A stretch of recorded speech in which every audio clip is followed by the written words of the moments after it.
Turn it up, let it start. From block to block, we snatching hearts and jacking marks. Turn to good memories. Smile. Even when I'm gone and you remember me. Smile. Good times never fade away. Smile. Even if I'm not with you here today. Smile. Good morning, ladies and gentlemen. Welcome to the Morning Toke. It is October 3rd, 2017. And I didn't do a Morning Toke yesterday. It didn't feel right. You know what I mean? It didn't feel right at all because of what happened in Las Vegas. Of course, you know, I'm sure everybody knows at this point. Deadly shooting in U.S. history. And it didn't feel right because, you know, I woke up early as I always do, and I was, you know, I did my, 5:30 workout so I can recover the rest of the day and then go to jiu-jitsu in the afternoon and still be able to go hard, right? And I'm getting up and I just, getting ready to go.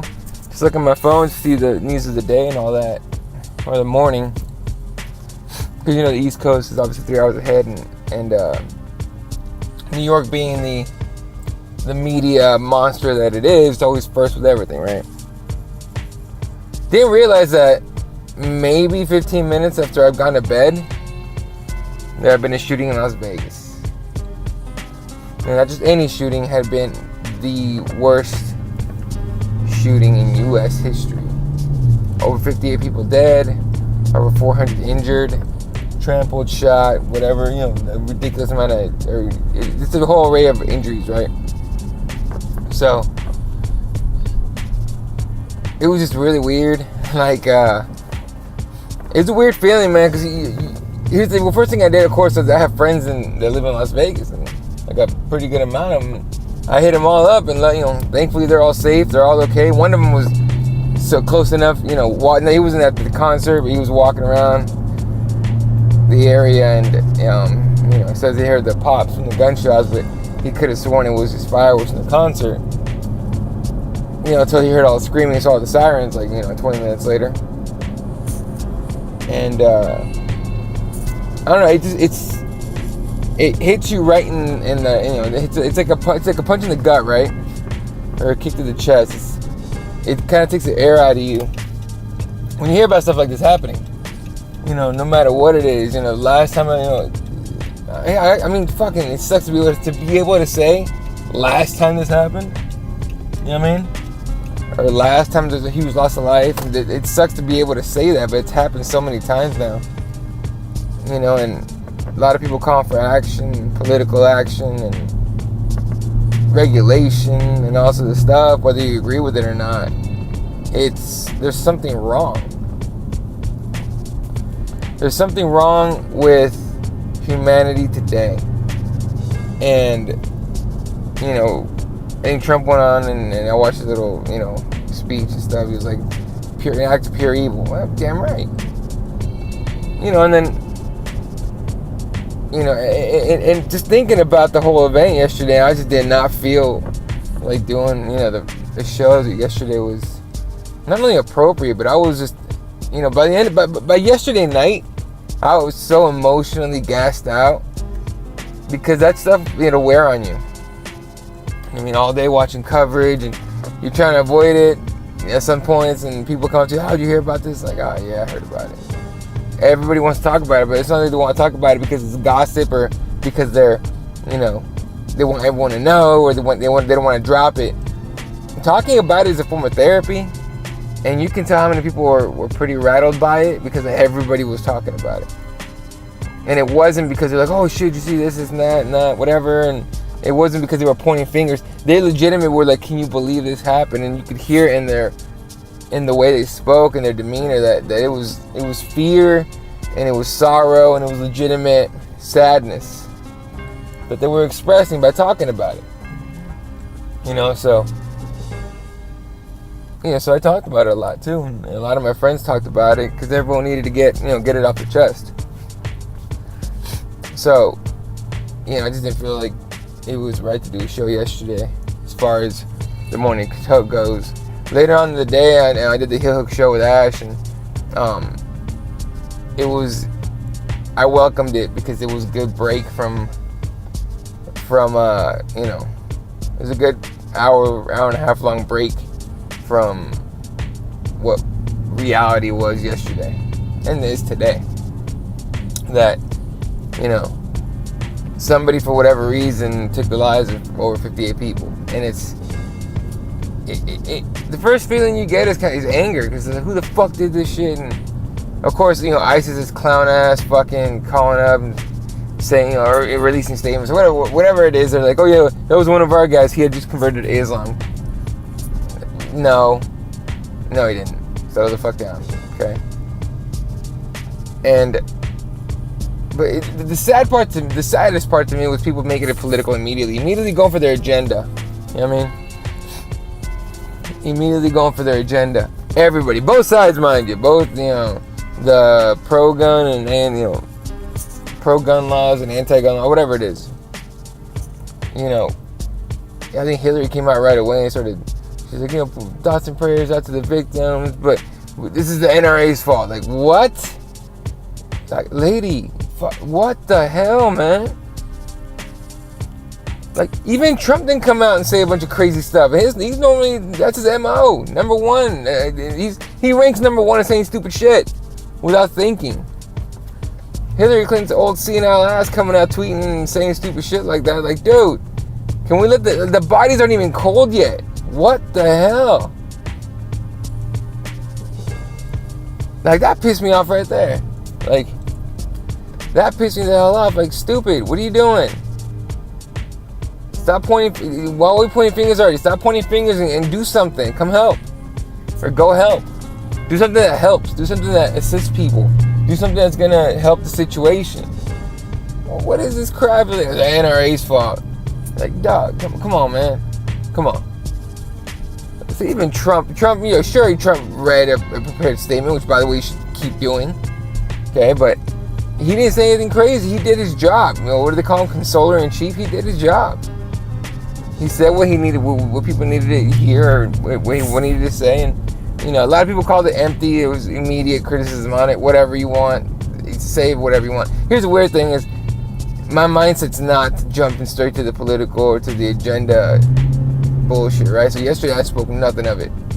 In fact, I got pretty upset about friends of mine on Facebook saying that shit, to where I didn't put it on their, I didn't blow up their spot so everyone could see it, and I could be like, oh, look at me, I'm a better person than you because I'm not making it political.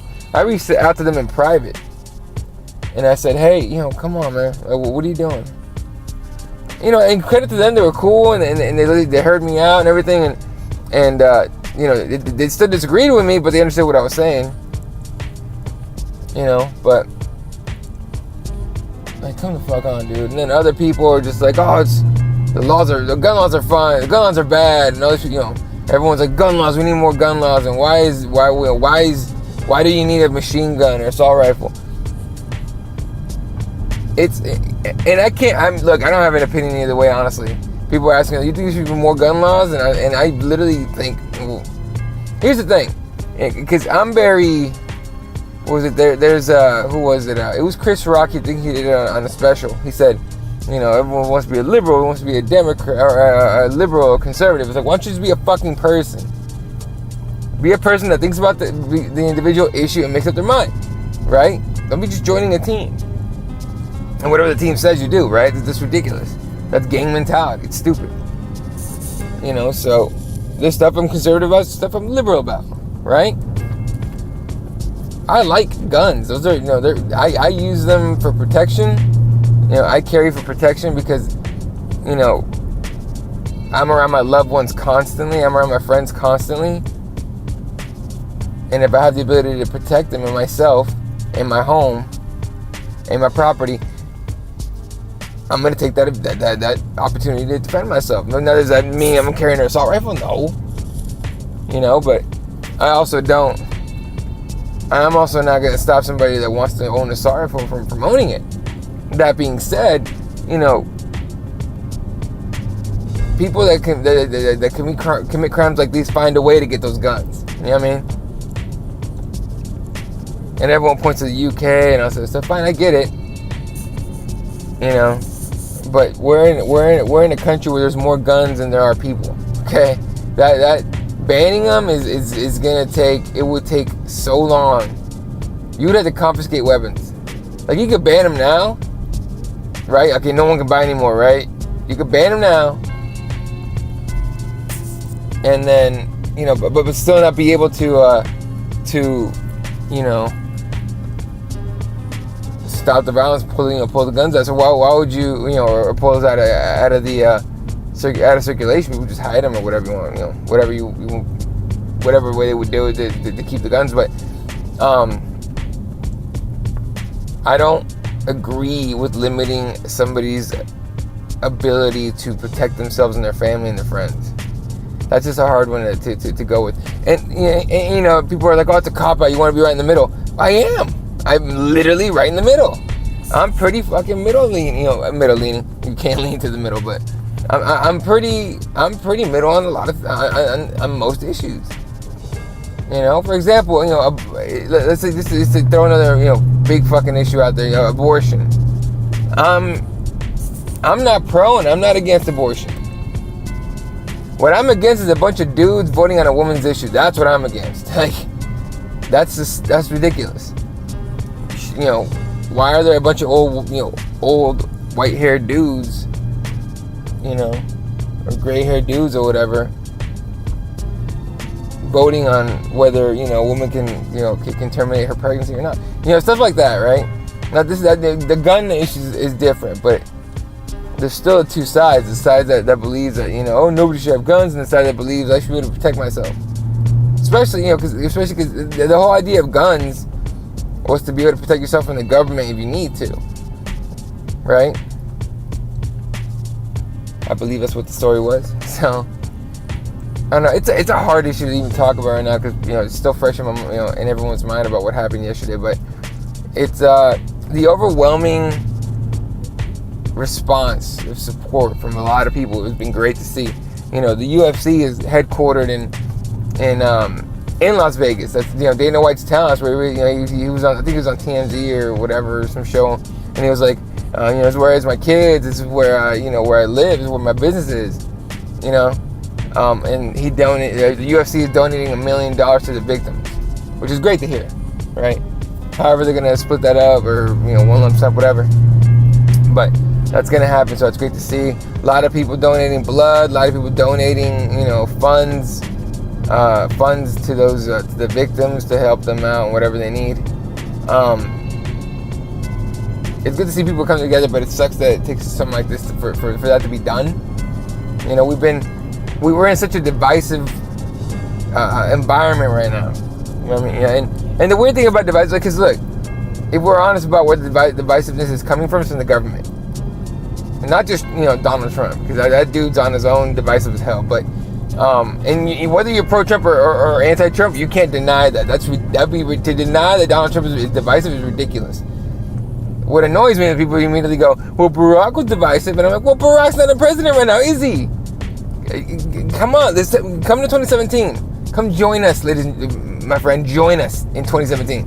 Okay, but it's such a divisive time where a football player taking a knee, or, you know, the commander in chief calling people sons of bitches and stuff, a bunch of other stuff can divide the hell out of the people. It takes a mass murder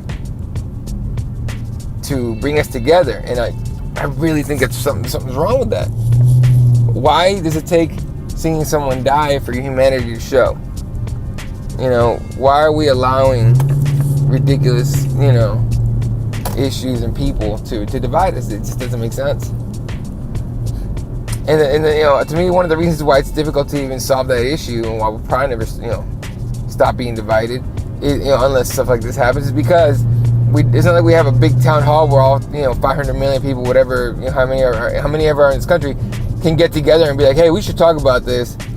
Like, these guys right here, these government people, are kind of trying to screw us over. Like, they're trying to keep us divided. They're not afraid of us. We need to make them afraid of us. That's the whole point. Government should be afraid of their people.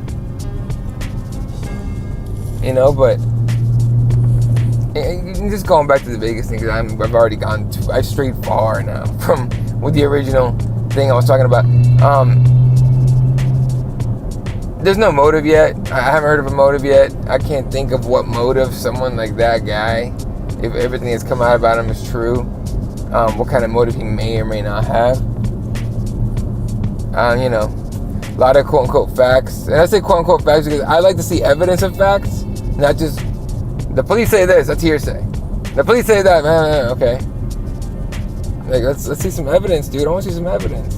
Well, we can't show you that. Well, why not? Well, because we can't. Well, something's wrong with that. I don't, you're asking me to believe you just because you got a little badge. I refuse to do that. I'm not going to believe you. Right? And that, you know, opens the door to all the conspiracy theories and all the conspiracy theories really are all, you know, for example, this is one dude, I forget, I know it's on the screen. I've been watching his videos for a long time because they're interesting to me. I don't really believe him, but this is one that, I think his screen name's like Dallas Goldbug or something on YouTube. His name's Ed Chiarini. And his claim to fame is that he says that all of these are, you know, false flags, they're hoaxes, and that they're done by actors, right? And it's interesting. If you watch his videos, it's interesting as fuck because, you know, he compares, you know, ears and facial features and stuff, and saying, "Oh, this is all Hollywood people and whatever." And they could, like, who knows, man? We've seen crazier shit, right? But, you know, there's other people, like I think Alex Jones was saying that the left, you know, created this event, and, you know, the not the elite, but the what is he calling them? I forgot what he's calling them, but whatever. He's saying that the left did this, and I'm like, dude, what the fuck? Like, come on, man. Like, you ain't helping the situation, dog. And it's, the theories are ridiculous and entertaining at most.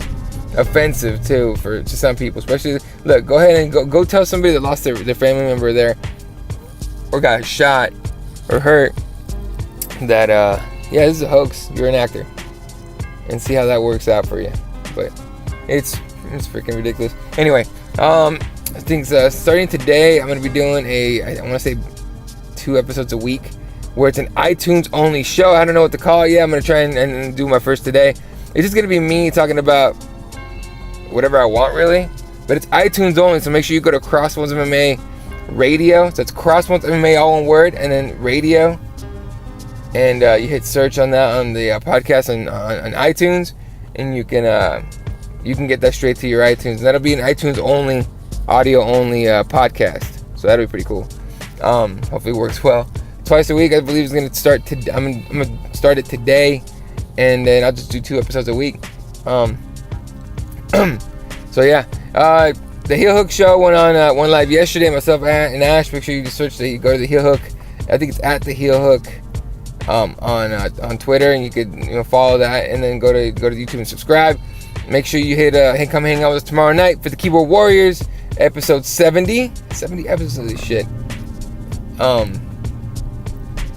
Myself, Fred Kirby, Jesse Rebecca, talking about all MMA stuff. UFC 216s this weekend.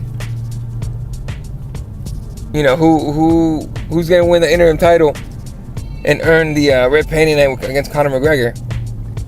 And will DJ, break the title defense streak? Will it matter? Will anyone really even care? Does anyone even really care? It's a whole crazy thing. And I believe Friday night we should have our pre-fight show. Yeah, maybe, or we might just do it tomorrow. Who knows? Yeah, I might just do it tomorrow. Anyway. Alright, ladies and gentlemen, shout out to SpicesPros.com for sponsoring the Morning Toke. Appreciate you guys. Make sure you go to SpicesPros.com and follow them on Twitter at SpicesPros to order seasonings, Mexican candy, stuff like that. And of course, represent always rolling with us, rolling hard, 100 always. And always represent, ladies and gentlemen. Go to repcrossbonesmma.com. That is repcrossbonesmma.com. And you can get yourself some gear, and it helps us out at the same time. Make sure we get to keep the lights on. So appreciate you guys. I'll catch you guys tomorrow night, or actually later today on iTunes. Tomorrow night on Keyboard Warriors. My name is Eddie Law. Follow me on Twitter at Elaw31. Follow Kirby at Kirby_MMA. And Jesse Rebecca at Spowat. That's SPW181983. I'm also on Snapchat at Elaw52. And on Instagram at Crossroads MMA and at Elaw7. So follow us on all the things, ladies and gentlemen. You guys have a wonderful day, wonderful evening, wonderful night, depending on where you are on the planet. And I'll catch you later.